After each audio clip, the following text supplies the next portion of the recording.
નમસ્કાર મિત્રો, સ્વાગત છે તમારું આપણી આ યુટ્યુબ ચેનલમાં જેનું નામ છે ગુજરાતી જીકેની જમાવટ. આજના વિડીયોમાં મિત્રો આપણે વાત કરીશું આજે 6ઠી માર્ચે રાજ્યભરમાં શિક્ષકો સહિત અલગ અલગ જે કર્મચારીઓ છે તે મિત્રો સરકાર સામે ઓલ્ડ પેન્શન સ્કીમ એટલે કે જૂની પેન્શન યોજના લાગુ કરવી, ફિક્સ પગાર પ્રથા બંધ કરવી, સાથે જ મિત્રો વિવિધ ભથ્થાઓ સાથમાં પગાર પંચ મુજબ આપવા વગેરે સહિતની પડતર માંગણીઓ જે વર્ષોથી સરકાર ઉકેલી નથી રહી તેના સામે મિત્રો આજે રાજ્યભરમાં શિક્ષકો દ્વારા જે છે તે પેન ડાઉન અને ચોક ડાઉનનો મિત્રો જે છે તે કાર્યક્રમ યોજવામાં આવ્યો છે, જેમાં શિક્ષકો નોકરી પર તો હાજર થશે પરંતુ શૈક્ષણિક કાર્યથી અને ઓનલાઈન કામગીરીથી મિત્રો અળગા રહી અને ચોક ડાઉન પેન ડાઉનની જે છે તે મિત્રો સરકાર સામે વિરોધ નોંધાવશે. પરંતુ સામાન્ય વહીવટ વિભાગના અધિકારીઓએ મિત્રો જે છે તે આજે પરિપત્ર જાહેર કર્યો છે, જેમાં જણાવવામાં આવ્યું છે કે પેન ડાઉન કરનાર સરકારી કર્મચારીઓને જેથી જજો નહીતર કામ નહીં કરો તો નિયમાનુસાર કાર્યવાહી કરવામાં આવશે. મિત્રો રાજ્યભરમાં શિક્ષકો સહિત તલાટીઓ, શિક્ષકો, પોલીસ વગેરે જેવા અલગ અલગ વિભાગના જે કર્મચારીઓ છે તે રાજ્ય સરકાર સામે હાલ આંદોલનના મૂડમાં છે, જેમાં જૂની પેન્શન યોજના લાગુ કરવી, ફિક્સ પગાર પ્રથા દૂર કરવી, સાથે જ અલગ અલગ ભથ્થાઓ સાથમાં પગાર પંચ મુજબ ચૂકવવા વગેરે સહિતની વર્ષો જૂની જે માંગણીઓ પડતર છે તેનો ઉકેલ સરકાર દ્વારા લાવવામાં ના આવતા ગત 23 ફેબ્રુઆરીએ મહાપંચાયત સત્યાગ્રહ સાવણી ગાંધીનગર ખાતે મળી હતી અને એ દરમિયાન મિત્રો અલગ અલગ કાર્યક્રમોની જે છે તે રૂપરેખા જાહેર કરી અને આગામી આંદોલનના કાર્યક્રમો જે છે તે તૈયાર કરવામાં આવ્યા હતા, જેમાં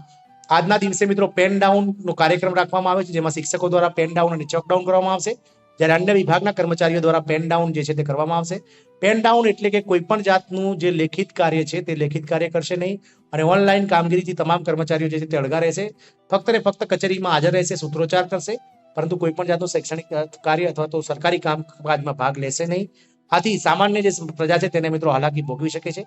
આના વિરોધમાં સામાન્ય વહીવટ વિભાગે મિત્રો અધિકારીઓને પત્ર લખ્યું છે અને કહ્યું છે કે જે લોકો પેન ડાઉનમાં જોડાશે તેમના પર નિયમ અનુસાર કાર્યવાહી થશે. ગુજરાત રાજ્ય કર્મચારી મહામંડળ તેમજ અન્ય કર્મચારી મંડળો દ્વારા તારીખ 6 માર્ચના રોજ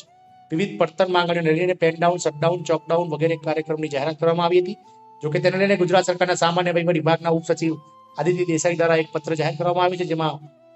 તમામ અધિક મુખ્ય સચિવ, અગ્ર સચિવ તથા સચિવને પત્ર લખીને જાણ કરવામાં આવી છે, જેમાં જણાવવામાં આવ્યું છે કે તમારા વિભાગ હસ્તકના જે કર્મચારીઓ કે અધિકારીઓ 6 માર્ચના રોજ પેન ડાઉન, શટડાઉન કે ચોક ડાઉન કાર્યક્રમ હેઠળ સરકારી કામગીરીથી અળગા રહે અને તેમની નિયમિત કામગીરી ન કરે તો તેમની સામે નિયમ અનુસાર કાર્યવાહી કરવામાં આવે. પેન ડાઉન કરવાની ઉલ્લેખનીય છે કે થોડા દિવસ પહેલા રાષ્ટ્રીય સ્વયંસેવક સંઘની ભગીની સંસ્થા શૈક્ષણિક સંઘ દ્વારા પ્રેરિત રાષ્ટ્રીય સંયુક્ત મોરચા દ્વારા લોકસભાની ચૂંટણી અગાઉ ફરી એકવાર સરકાર સામે આંદોલનની ચીમકી ઉચ્ચારી હતી. જૂની પેન્શન યોજના સહિતના શિક્ષકોના પડતર પ્રશ્નો મુજબ સંઘ સાથે જોડાયેલ સંસ્થા પેન ડાઉન અને ચોક ડાઉન કરી આંદોલનની શરૂઆત કરવાની જાહેરાત કરી હતી. જોકે અગાઉ પણ વિધાનસભાની ચૂંટણી સમયે આંદોલન શરૂ કરી દેવામાં આવ્યું હતું, પરંતુ તે આંદોલન ઝડપથી પૂર્ણ થઈ ગયું હતું. પડતર પ્રશ્નો મામલે ગાંધીનગરમાં બેઠક યોજાઈ હતી. રાષ્ટ્રીય સ્વયંસેવક સંઘની સાથે જોડાયેલી રાષ્ટ્રીય શૈક્ષણિક સંઘ પ્રેરિત રાષ્ટ્રીય સંયુક્ત મોરચા દ્વારા જૂની પેન્શન યોજના સહિત સરકારી અને ગ્રાન્ટેડ સ્કૂલના શિક્ષકો અને કર્મચારીઓના અનેક પડતર પ્રશ્નો મૂલ્યે ગાંધીનગરમાં બેઠક યોજવામાં આવી હતી, જેમાં ગુજરાતભરના હોદ્દેદારો હાજર રહ્યા હતા. આ બેઠકમાં આગામી સમયમાં સરકાર સામે આંદોલન કરવાની રણનીતિ તૈયાર કરવામાં આવી હતી. 1 લાખથી વધુ શિક્ષક કર્મચારીઓ ઉમટ્યા હતા. 4 માર્ચ સુધીમાં સરકાર માંગ નહીં સ્વીકારતા ઠરાવ બહાર નહીં પડે તો 6 માર્ચના રોજ સંયુક્ત મોરચા સાથે જોડાયેલ ગુજરાતના 8.5 લાખ શિક્ષકો અને ઓનલાઈન અને કર્મચારીઓ હિતના મહામતદાન ઓનલાઈન કામગીરીથી અળગા રહી ચોકડાઉન અને પેન ડાઉન કરવાની જાહેરાત કરવામાં આવી હતી. ત્યારબાદ પણ પડતર પ્રશ્નો ના ઉકેલા તો 9 માર્ચના રોજ ગાંધીનગર ખાતે મહાપંચાયત યોજાશે, જેમાં મેસેજ દ્વારા પતાકા અને સમગ્ર ગુજરાતમાં 1 લાખથી વધુ શિક્ષકો અને કર્મચારીઓનો ભગવા વસ્ત્રો, ખેસ છાપા પહેરીને ગાંધીનગરમાં ઉમટી પડશે. મિત્રો અધિક સચિવ ને જે છે તેના દ્વારા મિત્રો સામાન્ય વહીવટ વિભાગનો જે સચિવાલયનો પત્ર ગઈકાલે જાહેર કરવામાં આવ્યો હતો, જેમાં તમામ અધિક સચિવ, મુખ્ય સચિવ, અગ્ર સચિવ અને સચિવશ્રીને ઉલ્લેખીને લખવામાં આવ્યું છે કે 6/3/2024ના રોજ જે કર્મચારી અધિકારી કચેરીમાં કામગીરીથી અળગા રહે તેને સુનિશ્ચિત કરવા બાબત